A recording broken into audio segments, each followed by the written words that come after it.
대기업에 있어봤지만 새로운 사업을 하려 할 때 왜 안 될까?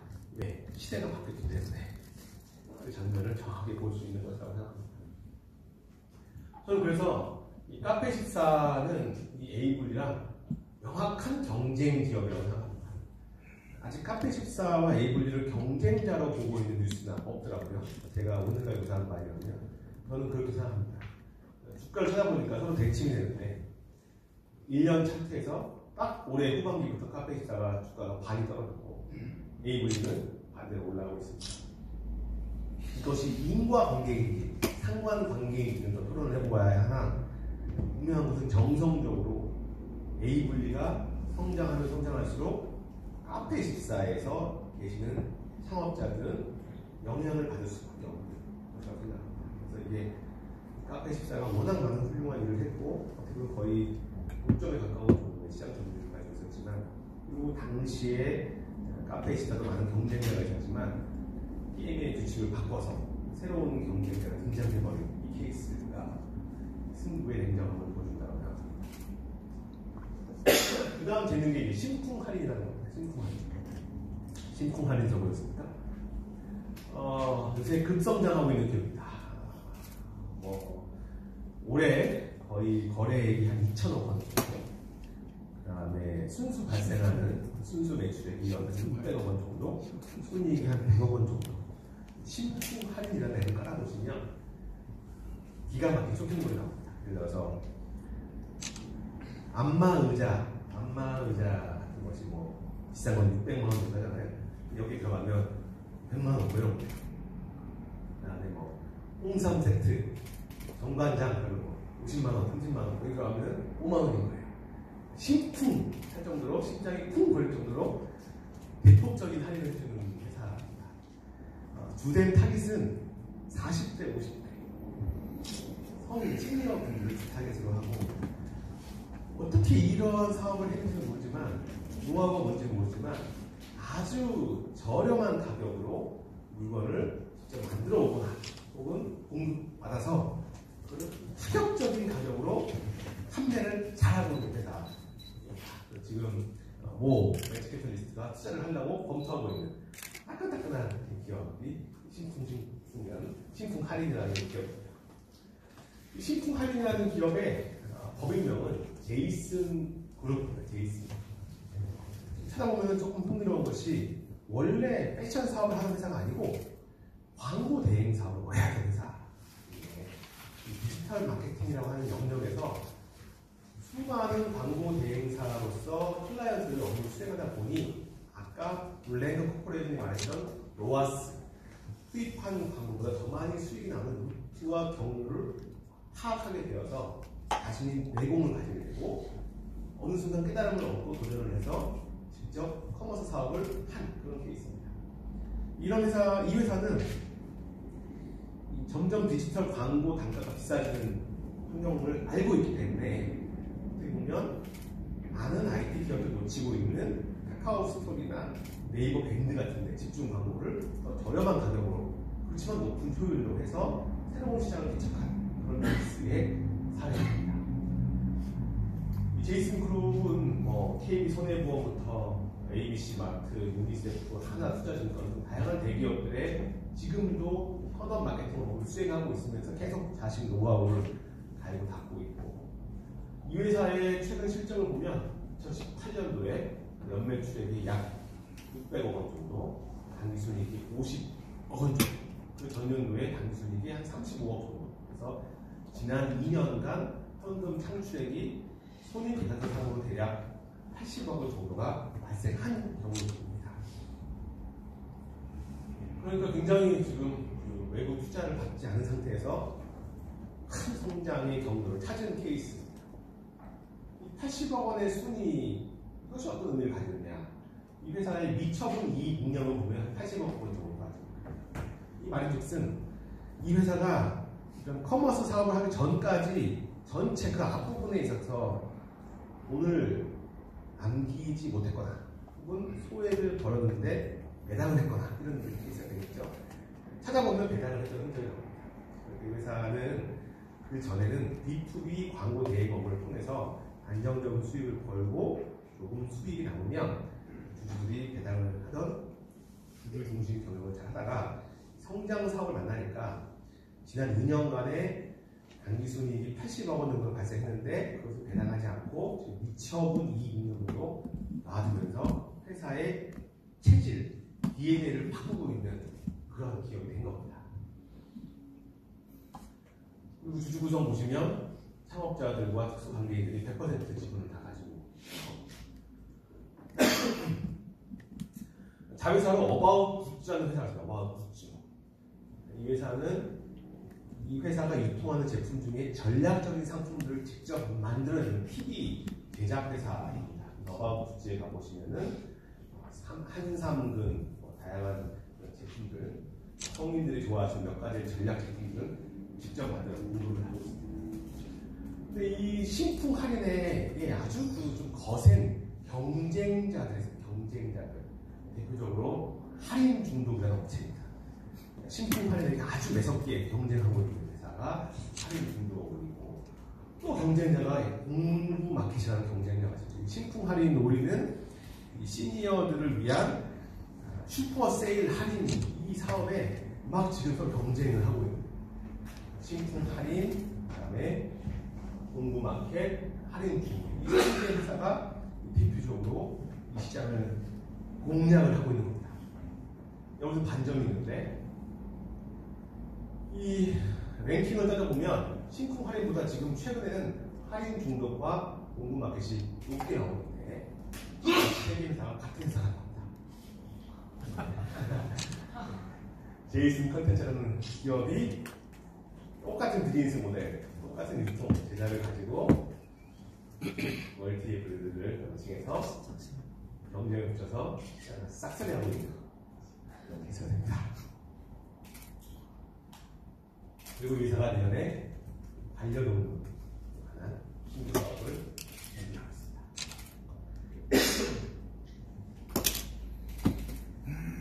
에이블리의 창업자가 패션 전문가는 아니었고, 제이슨 컨텐츠의 창업자들이 반려동물 전문가는 아니지만, 그분들은 안마의자와 홍삼의 전문가도 아니었지만, 이렇게 새로운 기법으로 부장한 판매력이 있는 집단들이 이제 매력적인 산업들을 하나씩 겨냥을 하는 것인데, 대표적인 사례가 신품 할인, 할인 중독, 공구 마켓을 다 가지고 있는 회사가 그 다음에 타깃을 정한 것이 반려동물 산업이고, 이분들의 그 주장에 의하면 반려동물 산업은 마치 새로운 가족과 같은 정도의 중요성을 가지고 있는데 아주 성장성입니다. 그런데 자기들이 갈고 닦은 실력과 새로운 전략으로 이 산업을 구성했다, 이런 생각을 해서 크게 준비 중이라고 합니다. 정리해보면 2002년도에 하청 회전을 창업했습니다. 2003년도에 오버추어 광고 리셀러를 했었고, 2015년도에 온라인 광고 취급고가 650억 원을 달성했다가 2016년에서야 커머스 사업을 진출했는데 2018년에 연간 판매액이 1,500억 원 정도를 달성하면서 그 승자의 여유를 보십시오.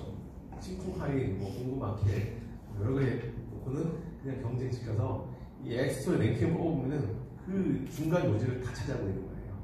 이런 정도의 전략을 수행하고 있는 기업. 우리는 그들의 성공의 장르에서 태산이라고 볼 수 있는 강의를 나누고 있는 것이고, 그들은 한참 전에 혹은 엄청난 인내와 도전의 과정을 통해서 이걸 만들어낸 거죠. 에스컵이라고 했던 것처럼 마찬가지죠. 그 다음 등장하는 것이 오늘 회와 인어 교주 회적단입니다.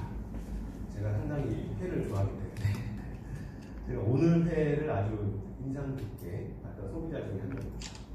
오늘 회는 말 그대로 오늘 회, 오늘 오전이나 점심 때 주문하면 남해 바닷가에서 회가 직접 떠서 오늘 저녁 7시에 도착이 되는 서비스라고 해서 오늘 회라고 합니다. 남부터미널 정도에 도착을 하면 할머니, 할아버지께서 배송을 주셔서 몇 번 시켜봤는데 굉장히 이 회사만의 매력이 있는 것이죠. 왜냐하면 그날 잡은 이 바다에 잡힌 자연산 회 같은 거 아주 그 맛있다고 생각이 드는 그런 것들을 내가 식당에 가서 먹으려면 또 고가의 비용을 내야 되는데 여기서 그냥 앱으로 주문만 하면 오늘 바로 저녁에 오늘 낮에 열심히 일하고 집에 가면은 그 회가 딱 와 있는 거예요. 딱 뜯으면은 아주 깔끔하게 포장이 되어 있거든요. 그래서 딱 먹으면은 바다 내용이 확 나와요. 이런 즐거움을 주는 회사 오늘 회가. 저는 처음에 이 회사를 보면서 응원을 했고요. 그리고 굉장히 재밌다. 그리고 이런 회사가 잘 될수록 또 우리 어업에 종사하시는 분들에게 도움이 되겠다 생각을 했는데 이 오늘 회가 최근에 투자를 받았어요. 투자 40억 원의 기관 투자. 이 금융 전문가들이 투자 결정을 하려면 몇 가지 논리와 검증이 필요할 거 아니겠습니까? 저는 소비자로서 그냥 이걸 좋다고 본 거고 이 회사에게 투자를 집행한 금융인들이 계시는 겁니다. 그래서 지금은 서울뿐만 아니라 경기 수도권 중심으로 확대를 하고 있습니다. 여기에 또 하나의 그 경쟁자가 인어교주 해적단입니다. 제가 요즘 취미가 밤에 집에 가서 유튜브 보는 거, 유튜브. 이거 가지고 이렇게 자주 나오는 크리에이터가 인어교주 해적단이라는 집단들이 있습니다. 이분들은 워낙 회를 좋아하시는 분들이라고 알려져 있습니다. 저보다 훨씬 회를 좋아하시는 것 같아요. 그래서 인어교주 해적단의 주로 하는 그 역할들이 오늘자의 노량진 수산시장의 시세를 알려주는 겁니다. 그래서 바가지를 쓰지 않고 농어, 광어, 소, 중, 대로 이 회사가 송파 가락시장, 농수산시장 등 다양한 네트워크가 있어서 그 정보를 받아다가 공진하고 이렇게 써 있습니다. 요 가격표를 보고 가셔서 인어교주 해적단 보고 왔습니다 라고 말을 해서 주문하세요. 그러면 이 가격으로 결제가 될 겁니다. 이런 걸 통해서 일부 있는 바가지, 상술 이런 거에 공포를 맞춰주는 겁니다.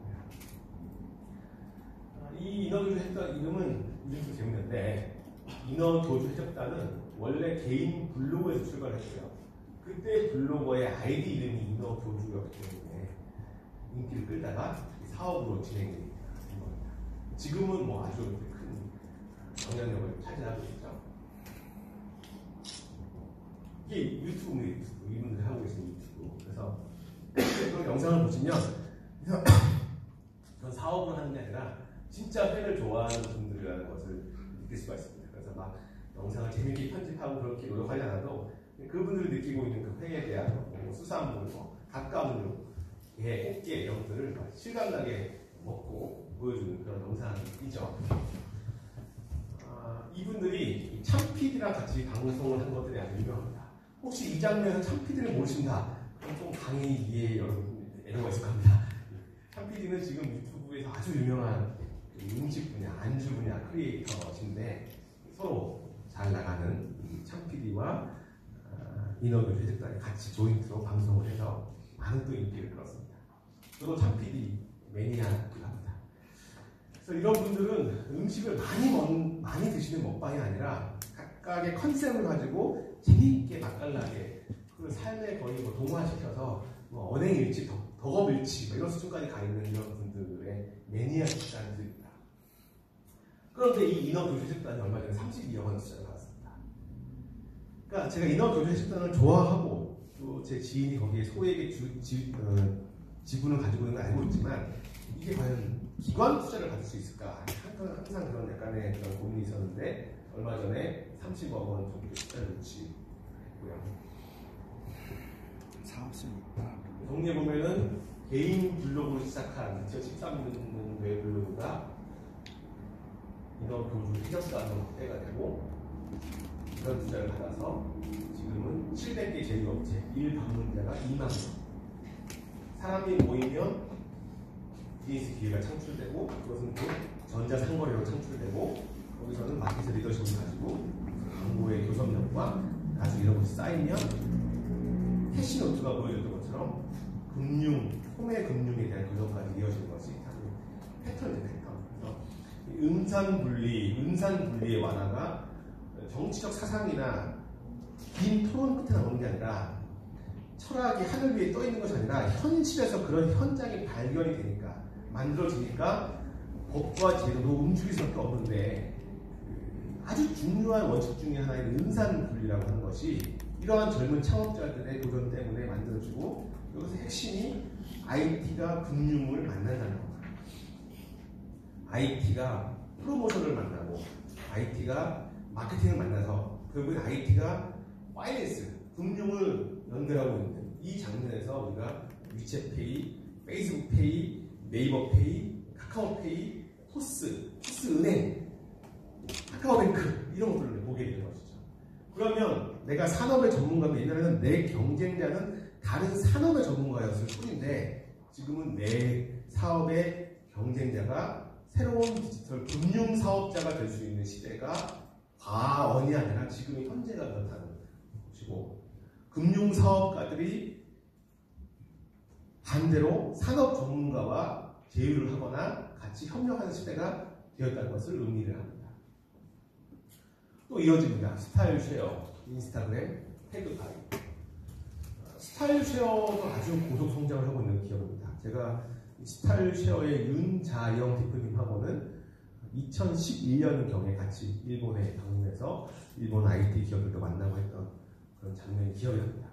아주 진지하시고 명석하시고 겸손한 말수가 적은 차분한 경영자였는데 그때 제가 이분 처음에 창업했을 때 너무 흥미롭고 응원이 됐지만 이 사업은 잘 몰랐었는데 한참 동안 이 성장하시는 과정을 보니까 그분의 성품과 역량 그대로 쭉 성장하는 걸 보면서 초기 VC들이 사업 모델이 불명확한 벤처를 투자할 때 창업자를 보고 투자한다는 마음을 아주 미약하나마 조금은 알게 됐습니다. 스타일 쉐어의 창업의 스토리를 보면 참 기가 막히죠.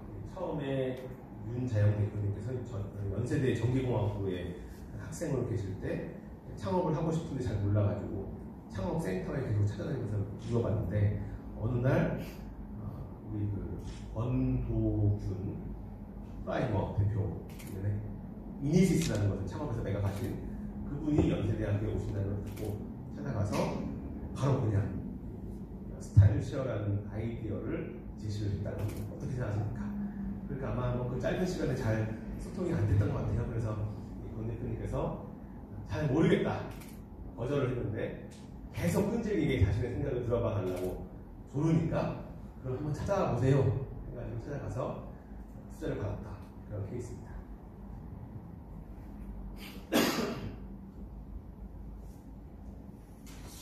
제가 이투스를 처음 창업할 때 23세였는데 그때는 법정 자본금이 최소 5천만 원이었거든요. 지금은 100만 원도 갈 수 있지만 저는 이 윤자영 대표의 마음을 굉장히 잘 이해합니다. 학생인데 5천만 원을 냈습니다. 그 돈을 구하려고 하는데 학생이 또 인맥이 어떻겠습니까?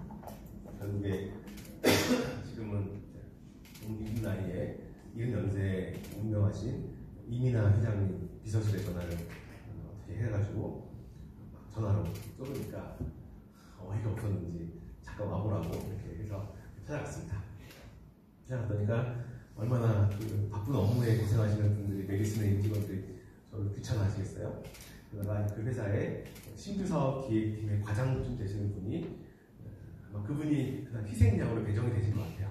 그래서 저랑 1대1로 앉아가지고 이렇게 그냥 높은 의자가 아니라 소파 같은 의자에 앉아가지고 무슨 사업인데요? 물어보셔서 제가 막 신나서 막 30분 정도 얘기를 했거든요. 내가 교육사업을 이렇게 하려고 하는데 기존의 교육시장이 이렇게 옳다분하고 참고서를 대화체로 바꿔서 쓴다면 잘 될 것 같습니다. 허무맹랑한 이야기를 하니까 굉장히 그 애정 어린 비평을 많이 해주셨어요. 당시에 안 될 것 같다고.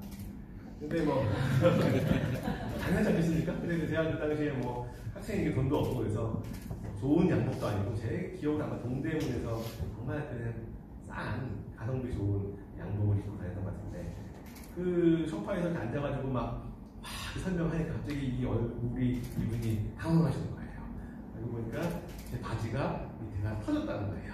설명하다 보니까 그분이 저한테 제 말을 끊으면서 죄송한데 옷이 조금 그렇다고. 제가 그때 뭐라고 했냐면 내 옷을 내가 신경 써야지 왜 당신이 신경 쓰느냐. 당신 내 말을 들어달라. 그렇게 하면 제가 계속 밀어붙여가지고 내 사업을 설명하니까 이분이 이제 막 짜증도 나고 좀 같은 그러는지 잠깐 있어보라고 해가지고는 자기의 보스를 불렀고 보스가 너 뭐냐? 다시 또 사업을 막 얘기하니까는 그 보스께서 이 메디슨 그룹 차원에서 투자하기가 워낙 얼리 스테이지니까 그렇고 주민등록증을 잠깐 바꾸라고 하더라고요. 그래서 들으니까 그냥 복사하고 개인적으로 투자해 줄 테니까 가라고. 저는 메디슨이라는 기업에 아주 지금 감사함을 가지고 있습니다. 그 우리나라의 큰 어린이집이신 이민 회장님이 너무 빨리 돌아가셨죠. 제가 대학 때 활동했던 아마추어 무선통신 햄 동아리 일대 회장님이셨기 때문에 그 백으로 그냥 비서실에 전화했었는데 그런 스토리가 있습니다. 저는 시대는 바뀌었지만 같은 마음을 생각합니다. 윤가영 대표께서 제가 아는 이윤장 대표는 굉장히 내성적이고 차분하고 꾸밈이 없는 사람인데 절실한 마음에 시리얼 안트프리너가 연대에 오신다는 그것만 찾아가서 제안하니까 거절당하니까 또 얘기하고 결국 찾아가가지고 이분이 투자를 받아냅니다.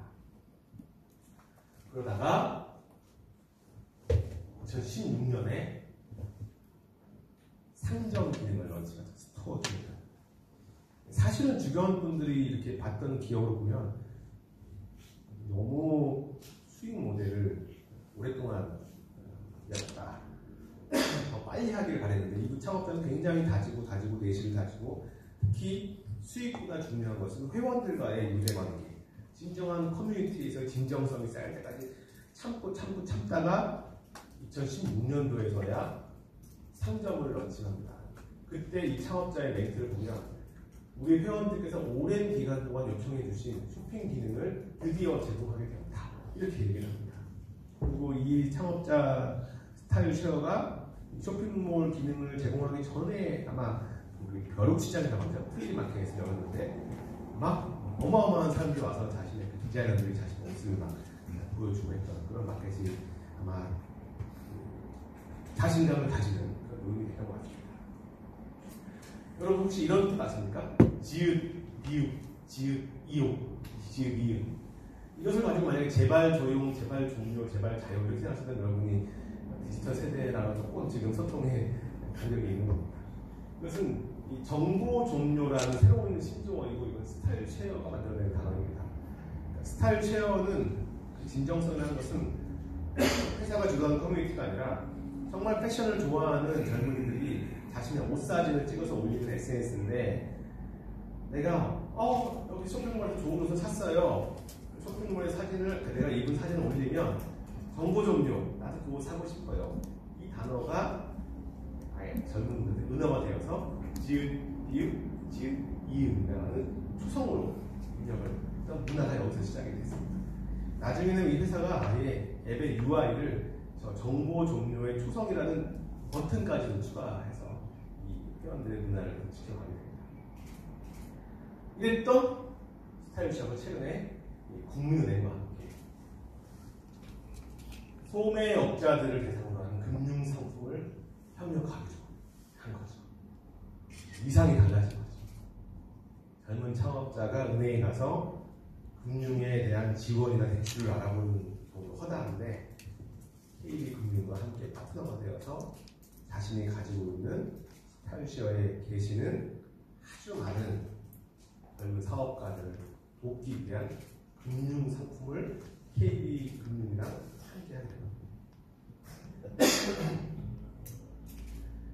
2010년에 프라이머 미팅을 해서 2011년에 스타일쉐어를 설립하고 2016년이라는 5년의 인내의 시간 후에 쇼핑몰 기능을 추가하고 2018년도에는 29cm라는 쇼핑몰을 300원에 인수까지 했습니다. 지금은 작년 말 기준으로 1,200억 원의 매출을 달성했고요. 회사는 여기서 뉴스에 나오지만 티끌은 여기에 있었고 도대체 이 작은 티끌 속에 무엇이 있었길래 이러한 작은 생명력이 우리 삶에서 꺼지지 않고 버텼을까? 그러면 지금 시대에서의 2019년에는 어떠한 티끌들이 만들어지고 있을까? 그 티끌들이 여러분 머릿속에 있을까요? 다른 사람 머릿속에 있을까요? 여기서 우리가 새로운 부분을 예측할 수 있는 거죠. 여기서도 우리가 인스타그램을 얘기해야죠. 인스타그램은 뭐 글로벌 다시는 이런 쇼핑이 특화되어 있는 SNS